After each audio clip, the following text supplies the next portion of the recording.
My name is Nora Ellis. I'm 29, the middle child who learned early that being between often means being optional.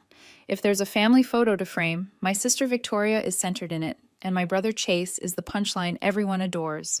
I'm the white space around their names. Thursday at 5:42 p.m., my mother sent me a screenshot.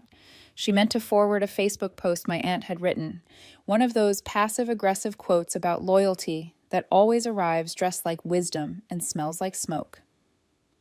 I was at my kitchen table in yesterday's blazer, laptop open to a spreadsheet I'd been pretending to understand, while my cat, Comet, judged me from the chair like a tiny, furry HR rep. Mom's image loaded. It was the wrong crop, top of the screen still visible, a notification banner, a header bar, enough to catch something she didn't mean to show. The real family. That was the name of the group chat she'd taken the screenshot from. My stomach dropped so fast I heard the echo. The letters seemed to pulse. The real family, which implies there's an unreal one. A costume cast. The chat I'm in, the plain family, is apparently the decoy. I stared at it until the edges blurred. Then I did what I always do before I blow up my life. I auditioned other explanations. Maybe it was a joke. Maybe it was for planning surprises. Maybe real meant extended. Then I remembered the 3 consecutive birthdays they forgot.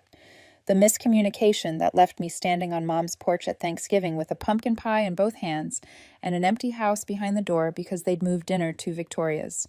The Hawaii trip I learned about on Instagram like a fan. I sent the screenshot to Ethan, my boyfriend of 8 months, the one person who texts me without needing something. The 3 dots appeared. Ethan, what am I looking at? Me, my mother's header. The real family. I'm not in it. He called instead of texting. What if it's poorly named? He tried, careful, the way you approach a skittish horse. Ethan always leaves me the dignity of picking my own reaction. If it's planning, why call it real? He didn't answer. The silence said enough. Ethan knows something about weaponized chats. His ex, Lila, used to orchestrate little digital tribunals to make him perform apologies. When he caught the flicker across my face, he reached my hand. Nora, this is cruel, whether they meant it or not. Cruel. I tasted the word. It didn't feel wrong in my mouth. What do you want to do? He asked. I didn't say confront. I didn't say explain. The option that crystallized was colder. I think I want to stop.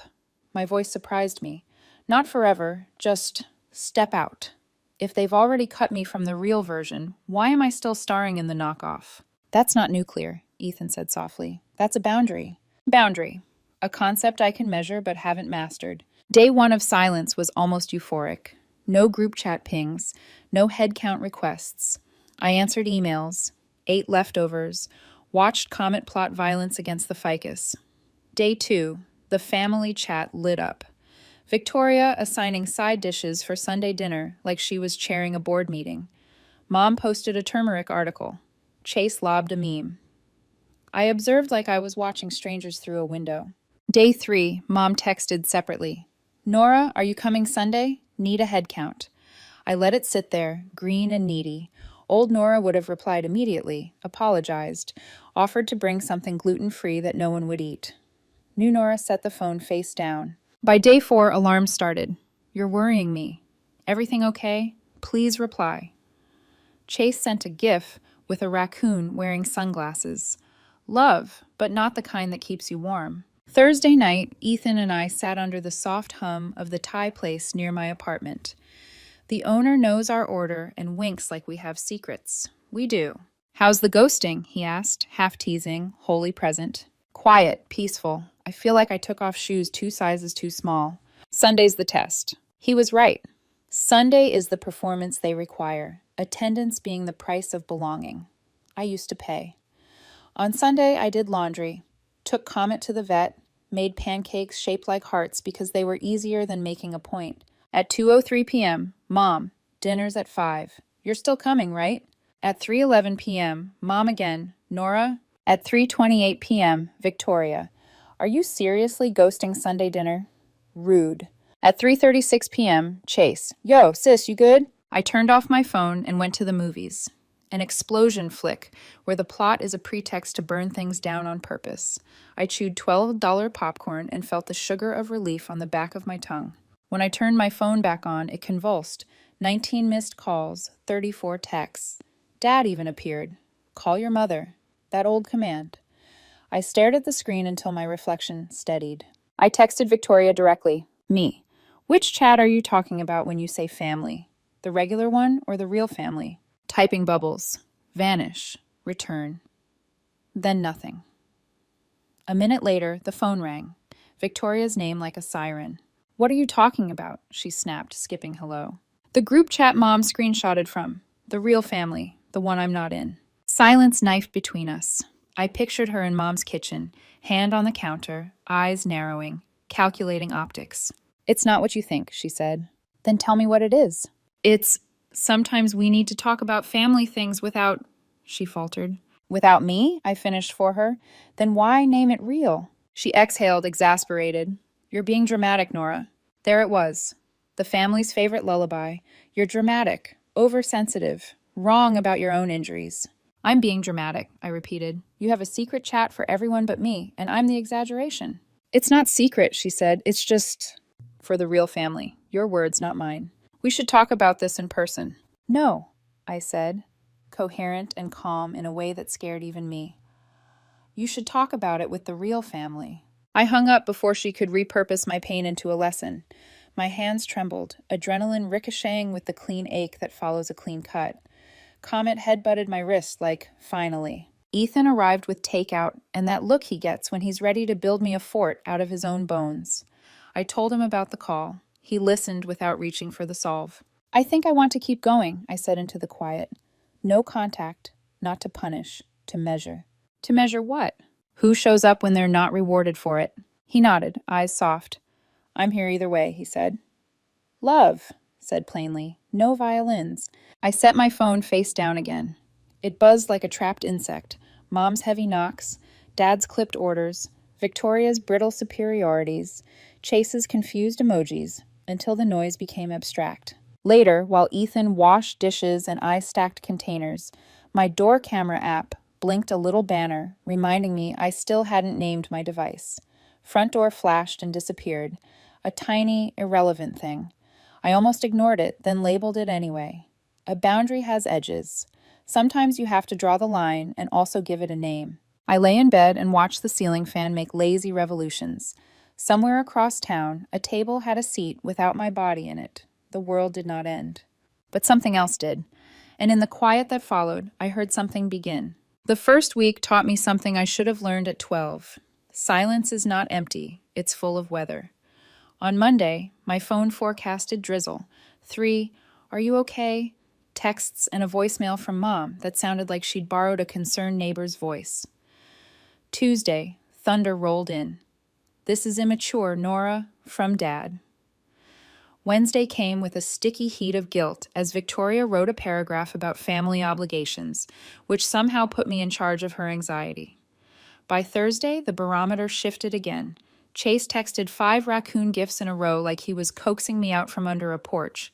I did not reply. I started narrating the inside of my day to myself, like I was checking for cracks. You answered the client email before 10 a.m. You drank water. You ate real lunch. You did not apologize for taking up space. I wrote those sentences on a sticky note and stuck it to my laptop where a motivational quote might go. When the group chat pinged, I looked at the note and let other people's needs pass me like a bus that wasn't mine. Ethan didn't hover. He did little things with a reverence that made me ache, replaced my squeaky cabinet hinge, returned with a spare packet of my favorite tea, forwarded me a meme about boundaries are fences with gates, not walls. I saved it. That night he cooked pasta and let me salt it until it tasted like the ocean. I told him about the sticky note. He grinned. Write one that says, "You don't need a committee vote to be worth dinner." On Friday, Mom's text arrived at 8:01 a.m. I made a mistake with that screenshot. You're making it bigger than it needs to be. The pivot from concern to complaint was so fast it left skid marks. I typed 3 replies I didn't send. 1. You named it real. 2. You forgot me for years.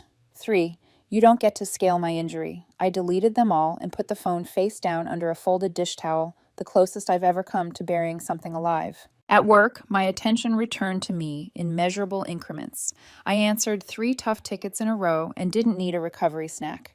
My manager pinged me, "Nice save," on a thread that usually goes to Victoria in our family chat. Different Victoria, same constellation of competence and credit. This time, the compliment found my bones. It stayed. Ethan's parents invited us over for Sunday lunch if you're free, which was their way of saying, "We will not demand your presence, but we'll set a table like hope." I hesitated. Accepting their warmth felt like cheating on a test I hadn't studied for. Embarrassing, only if I believed the test mattered.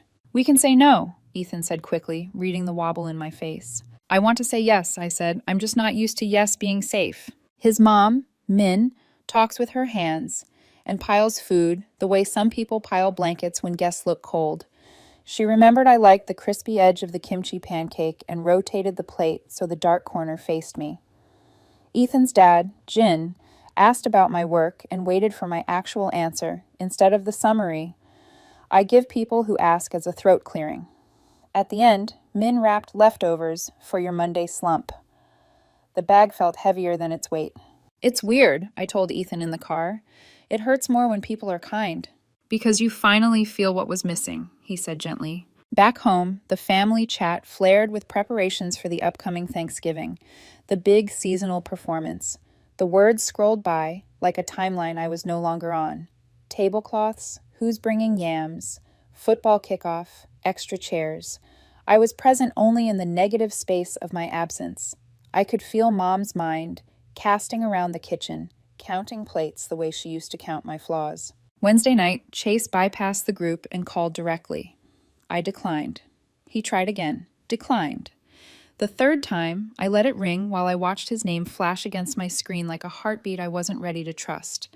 He shifted to text. "If I promise not to be annoying, will you pick up?" Ethan watched me read it twice. "You can answer and still have a boundary," he said.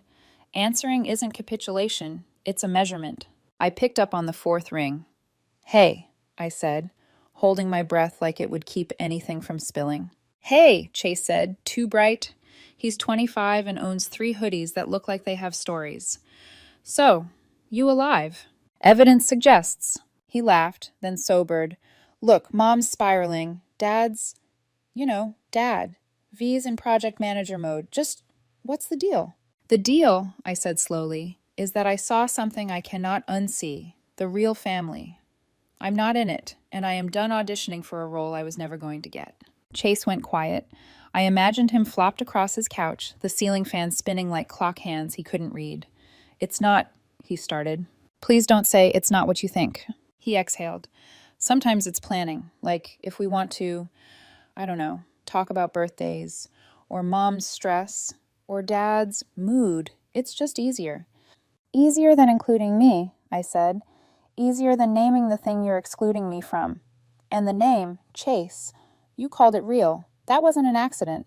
That was an editorial decision." He made a wounded sound. "I didn't name it." "Did you leave it?" He didn't answer. He didn't have to. We both knew the gravity of belonging. It pulls, it excuses, it hums with the soft reward of being inside. "Mom's gonna ask if you'll come for Thanksgiving anyway," he said finally, voice small, "just to keep the peace." "I don't know what you think peace is, but I've never met it at our table," I said. "I'm going somewhere I won't be graded." "Nora." "I love you," I said, startling myself with the truth of it.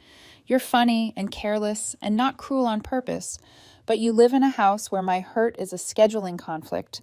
I can't keep entering through the side door and pretending I don't know where the real living room is." He was quiet so long I checked if the call dropped. "Okay," he said, voice thick. "Okay." After, I sat cross-legged on the floor and let my body shake where no one had to steady me but me. Ethan lowered himself beside me, back to the couch, shoulder to mine. "I sounded mean," I said into the space between us. "You sounded honest," he said. "It's new. It can feel sharp. Doesn't mean you cut wrong." Thursday before Thanksgiving, Mom texted, "I need to know what pie you're bringing." The assumption in that line was almost elegant. I didn't answer. She called. I let it ring until voicemail kicked in. "Nora, I don't know what's gotten into you. We're family. We deal with issues together. You're making me look like a bad mother to your aunt. Please stop this." The plea embedded in the performance slid off me, unwilling to stick in a place I'd finally cleaned. I set my phone to Do Not Disturb and started a grocery list that contained only things that made me feel held: mushrooms for a buttery skillet, the expensive bread, the tiny olives that pop like punctuation. That night, Ethan and I built a cardboard box fort for Comet. We cut windows. We labeled them like everything else in the apartment: Comet's office and HR department. Comet inspected our work, sat in the doorframe, and decided to keep us. Maybe it's that simple. Who do you keep and who keeps you? And how do you know the difference between keeping and cage? The morning of Thanksgiving, sunlight made my tiny kitchen look like it had been forgiven. Min texted me a picture of a turkey wearing sunglasses and the caption, "We have too much food. Please save us from leftovers." I laughed and sent a selfie of me in a ridiculous apron Ethan bought that says, "Shafish." I looked happier than the version of me who used to show up at Mom's door with pie and a practiced smile. At 11 a.m., Dad called from the house line. The ringtone I assigned him years ago, one I thought sounded authoritative, now struck me as ridiculous. I watched it buzz out on the counter, my name no longer a summons he could tap. Ethan squeezed my shoulder. "You ready?" "I am," I said. I meant for lunch, and also for whatever comes after deciding to be real when your family prefers you edited. Min's living room smelled like garlic and orange peel. Everyone made space the moment we walked in. Literal space on the couch. Calibrated space in the conversation. Ethan's sister asked if I'd tried the roasted persimmons. His little nephew pressed a crayon into my hand like a treaty. When plates went around, nobody tallied who brought what before they passed me the good spoon. Between bites, emotion marched up my throat like a small army. I excused myself to the bathroom, locked the door, and let my face crumple. It wasn't sadness, not exactly. It was grief for the way I'd learned to accept crumbs and call it a meal. When I came out, Min didn't say anything about my eyes. She just put a bowl of soup into my hands like a story without a moral. I drank it to the bottom.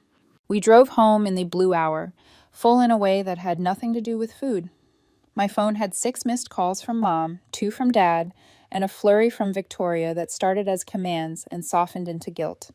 I turned the screen off and placed the phone gently in a drawer, not as punishment, but as storage. The house got quiet enough to hear Comet snoring in his cardboard office. That night I opened my journal and wrote, "Relatives share DNA. Family shares chairs. Real is who shows up." Then, almost joking, almost not, I added, "Remember to rename the door camera. The line has a name." When I slept, I dreamed I was in a room with 2 doors. One was labeled Real Family and the other was blank. I took out a pen and wrote mine.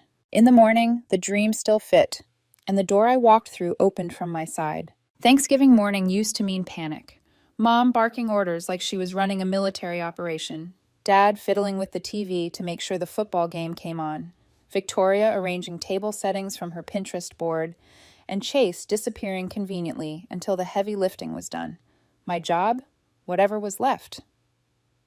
Optional tasks, Mom used to call them. Fetch the ice, wipe the counters, entertain the cousins. Optional child. Optional role. This year, I woke up late to the smell of coffee Ethan had already brewed. No alarms, no group chat pings demanding pies, no aunt passive-aggressively posting about gratitude while side-eyeing me. Just my apartment, my cat, my boyfriend, and a silence so thick it felt padded. "You sure you're okay with skipping it?" Ethan asked, placing a mug in front of me. He'd asked in 5 different ways all week, as if he wanted to give me permission every time I faltered. "I'm not skipping," I said. "I'm trading." "For?" "For a table that doesn't grade me on arrival." He smiled but didn't push. That's what I love about Ethan. He lets my answers stand, even when they come out half-formed. By noon, we were at his parents' house. Warmth hit me before the food did. Min opened the door in an apron dusted with flour, and instead of asking where my dish was, she hugged me like I'd been missing, not derelict. Jin lifted a glass toward me. "We saved your seat," he said, like I'd always had one. It was messy in ways my family never allowed. Dishes were mismatched, cousins interrupted each other, someone spilled cider and nobody yelled. I kept waiting for the critique, "That's too much salt, you're cutting wrong, lower your voice," but it never came. Instead, Ethan's little niece climbed into my lap with a picture book and announced, "You're my seat now." I laughed. My throat burned. It wasn't sadness exactly. It was muscle memory, realizing it had been starved. Later, when Min caught me staring at the table too long, She put her hand on mine. Eat, Nora. No one's keeping score. I excused myself to the bathroom and cried quietly into the hand towel. Relief can look a lot like grief when you finally feel what you've been missing. Meanwhile, my phone was vibrating in my purse like a trapped insect. I didn't check it until Ethan and I were back home, Comet twining around my legs like a shadow. 37 messages, 12 missed calls. Mom first. Dinner's at 5. Where are you? This isn't funny. Then Victoria. You're embarrassing Mom. Stop this stunt. Come now. Dad. Family doesn't do this, Nora. You don't ghost Thanksgiving. Chase. Gentler. Sis, just come. Don't make it worse. The words scrolled by like closed captions to a play I was no longer in. I set the phone on the counter, face down, and made tea. By Sunday, the chatter had hardened into accusation. Victoria texted, "Grow up. You're making yourself the victim again." Dad left a voicemail. "This is childish. You're hurting your mother." Mom's tone shifted from pleading to martyrdom. "You're punishing us. Why are you so cruel?" Cruel. That word again. The family had weaponized it, twisting it like a knife. But sitting in my apartment, wrapped in Ethan's hoodie, I realized cruelty wasn't silence. Cruelty was teaching someone that their voice never counted, then getting angry when they stopped using it. Monday morning, I opened my journal, wrote one sentence in heavy ink. Not cruel. Clear. Ethan peeked over my shoulder, kissed my temple. "That's better than a sticky note," he said. That week, something shifted inside me. Work emails felt lighter. Food tasted sharper. Sleep came easier. My body didn't brace for the constant ping of expectation. My mother's absence in my notifications became proof, not punishment. Still, I knew a storm was coming. The texts slowed, but the silences were loaded. Thanksgiving had been the first open wound. Christmas would be salt in it. One night, while Ethan and I decorated our tiny fake tree, he asked, "Do you think they'll show up? At my door?" "Yeah." "They don't have the building code," I said, stringing lights like armor. "They've never asked." "That's sad." "That's the point." Still, when the camera app on my phone blinked its little alert, front door device ready, I felt something tighten in my chest. For the first time, I was grateful for that lens watching my threshold. Christmas was 3 weeks away. My family was already panicking in group messages I wasn't answering. Meanwhile, Ethan's mom was asking what pie I liked best so she could make two. 2 pies. One for certainty, one for choice. It hit me like a revelation. Real family makes room, not rules. I stared at the glowing tree in my living room, Comet curled underneath it like a gift. For the first time in years, I didn't feel like the optional piece in someone else's puzzle. I felt like I'd finally found my own table, and this time, I wasn't giving up my seat. December moved like a slow avalanche. My family's texts became fewer but sharper, condensed into barbs they thought could hook me. "You're breaking Mom's heart. Dad says this is unacceptable. Do you ever think about anyone but yourself?" I read them the way you read junk mail. Skim, wince, discard. For the first time, I felt like the choice wasn't between belonging and exile. It was between my old role, the apologetic extra in someone else's play, or the lead in my own story. Ethan made it easier. He didn't fix my family for me. He just made sure I remembered I had one already. One night, walking through the holiday lights strung across the botanical gardens, he stopped mid-path. Snow dusted his hair, catching on his lashes like sugar. "Nora," he said, voice unsteady. "I don't know how to make this grand. I just know I want this forever. The lights, the leftovers, your sticky notes, all of it. Will you marry me?" There was no violin swell, no audience, just us and the hum of winter air. I said yes before he finished the question. Yes, like an exhale I'd been holding since childhood. We set the wedding for February 14th. Cheesy maybe, but fitting. Our rebellion wrapped in red and white. 30 guests, a small venue, nothing grand. His parents cried when we told them. My parents weren't on the list. "Do you want to invite them?" Ethan asked gently one night while we scribbled names on a notepad. Part of me wanted to say yes, just to avoid hearing petty or vindictive, whispered-like curses. But the bigger part of me, newer, stronger, knew better. "They excluded me from the real family," I said. "I'm allowed to exclude them from my real wedding." Ethan kissed my knuckles like it was settled. 2 weeks before the wedding, curiosity gnawed. I unblocked their numbers, just to see if they'd noticed. My phone convulsed with 43 messages and 17 missed calls, most from Mom. They stretched across weeks like breadcrumb trails of desperation. It's Christmas. We need to talk. Please, Nora. Whatever we did, I'm sorry. Family forgives. Don't be cruel. I scrolled until my thumb ached, then blocked them again. I told Ethan. Do you feel guilty? He asked. A little, I admitted, but not enough to change anything. Good, he said. That's the right ratio. On the morning of our wedding, I stood in a white dress that wasn't extravagant but felt like armor. The mirror reflected someone I almost didn't recognize. Me, unshrunk. Ethan squeezed my hand before we walked down the aisle. Ready? More than ready, I said. The ceremony was perfect in its simplicity. Vows spoken softly, friends smiling like they believed in us, Min wiping her eyes with the corner of her apron. When I said, family is who shows up, I felt the air shift, like the universe finally underlined my sentence. The reception was winding down, people dancing badly, laughter spilling into corners, when my phone buzzed on the table where I'd left it. Ethan picked it up first. His face changed. Nora, he said carefully, you need to see this. It was the notification from my door camera, a live feed. My entire family, Mom, Dad, Victoria, and Chase, were at my apartment door, knocking, waiting. The timestamp said now.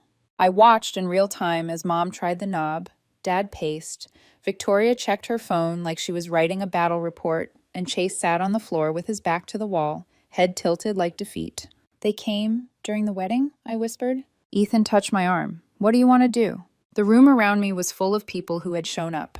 Our friends, his family, my real family. On the screen were the people who only remembered me when I refused to play my role. Nothing, I said finally, voice steady. I want to do absolutely nothing. The camera showed them knocking again, waiting. But this time, the door wasn't mine to open. The next morning, we boarded a 14-hour flight to Bali. Newlyweds, exhausted, buzzing on adrenaline. Ethan fell asleep against my shoulder before the seatbelt light went off. But I sat awake, phone in hand, replaying the footage from our door camera. 47 minutes, that's how long they stayed. Mom knocking in intervals that sounded like disappointment even through a screen. Dad pacing, checking his watch, as though I owed him a schedule. Victoria whispering, clearly reporting back to someone, probably the real family chat. And Chase, slouched against the hallway wall, eyes fixed on the floor. They had always assumed I would open. That was my role, the one who accommodated, the one who bent. When the footage ended, Mom turned once more toward the door, as if expecting me to materialize. She left empty-handed. I saved the video, not as evidence, but as closure. Then I turned off notifications. Bali was everything the word escape promises. An infinity pool where the horizon swallowed us. Sunsets so bright they looked painted. Ethan smiling at me across a beach dinner, his expression the opposite of conditional. For 3 days, I pretended the only family I had was the one we were building. On the third evening, we sat in the sand, toes buried, watching the sky burn orange. Ethan asked, "Do you regret not telling them?" "No," I said. It surprised me how quickly the answer came. "Do you think you should?" "I think I made the right choice, for me. That's what matters." My phone buzzed when I switched off airplane mode to post a photo. Messages flooded in, weeks old but freshly delivered. "Mom. Nora, where are you? We came to your apartment on Christmas. You weren't there." Victoria. "This is ridiculous. You need to talk to us." Dad. "We've been patient. This ends now. Call your mother." Chase. "We drove 2 hours to see you. Where were you? Please, just talk." Ethan watched me scroll, his face unreadable. "What are you going to do?" he asked. I typed slowly, deliberately, into the family chat. The fake one. The one I'd never left. "I got married. I'm on my honeymoon. I'm happy. That's all you need to know." I hit send. Then I turned the phone off and buried it in the bottom of my bag. "Feel good?" Ethan asked. "Better than good," I said. "I feel free." When we landed back home 2 weeks later, curiosity pried me into checking the fallout. "Mom, you got married? To who? When? Why weren't we invited?" Victoria. "This is insane. You got married without telling us. How could you?" Dad. "Unacceptable. We're coming over. We need to talk." Chase. "Congrats, sis. Wish I could have been there." That last one made me pause, but not enough to answer. There was also a voicemail from Mom, her voice raw with disbelief. "We love you, Nora. Whatever we did, I'm sorry. Please talk to us. Please." Ethan listened with me. Do you feel guilty? He asked again. A little, I admitted, tears burning, but not enough to open the door. Good, he said firmly. I deleted the voicemail. Then I blocked every number, this time not as a test, but as a verdict. The door at my apartment stayed closed, and for the first time, I believed it always would. Spring folded into summer, and silence became my new inheritance. No buzzing phone, no guilt disguised as tradition.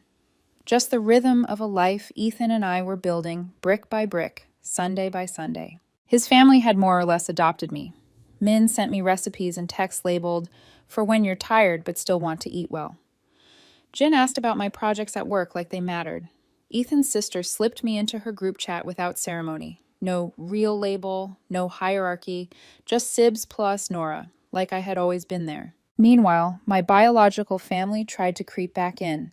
A card in the mail, returned unopened. A Facebook message from Victoria, ignored.